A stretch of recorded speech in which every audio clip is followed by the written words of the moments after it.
And so there's like its own little ecosystem in here.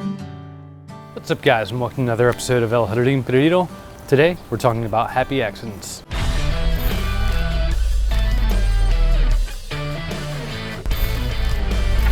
Alright guys, so as you can see behind me, things are starting to flourish here, and I wanted to touch base on something. The goat/chicken pen has now turned into an accidental, somewhat invasive sunflower field. And while this may be frowned upon by some, I'm seeing it kind of just stepping out and letting nature do its thing. That some happy accidents tend to happen, but I'm getting a whole kind of transformation in the ecosystem because of this. And these will even continue to help my yard. If you just saw that, that was a bird flying by. There's actually a lot of avian traffic here. While things may look a little bit chaotic here, sunflowers haven't bloomed yet, but these are collecting all the pests that would usually be attacking more of my edibles and stuff. I'm not seeing any at the moment, but you can see a lot of pest damage. And so there's like its own little ecosystem in here, and that's attracting birds. And so birds are fertilizing the yard.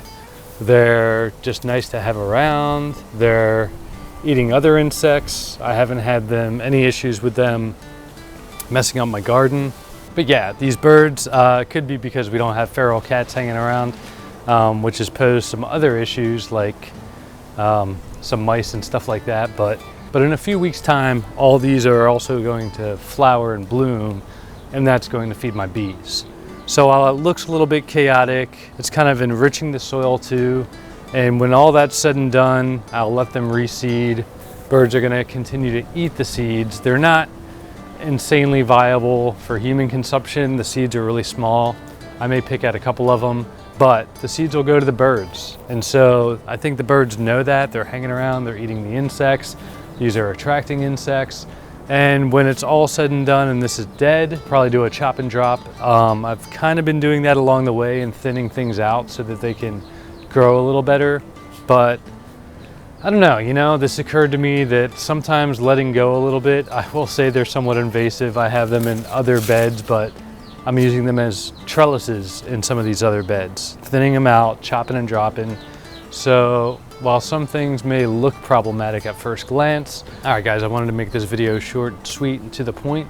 Comment below if you have some problems or you can relate to this. Part of permaculture is dealing with what you've got. Sometimes it's about sitting back for a little bit and seeing how things manifest. They say like 7 years is the magic number for most permaculture operations once you fortify them and have, something put in place. But typically when you have pests and stuff like that, if you give it some time, other things will come in to your ecosystem and it'll eventually have kind of a homeostasis and a balance. So hopefully you guys found this a little bit refreshing, just trying to make light of what could be a problematic situation. All right guys, well that's gonna do it for today's video. As always, thanks for tuning in. Until next time.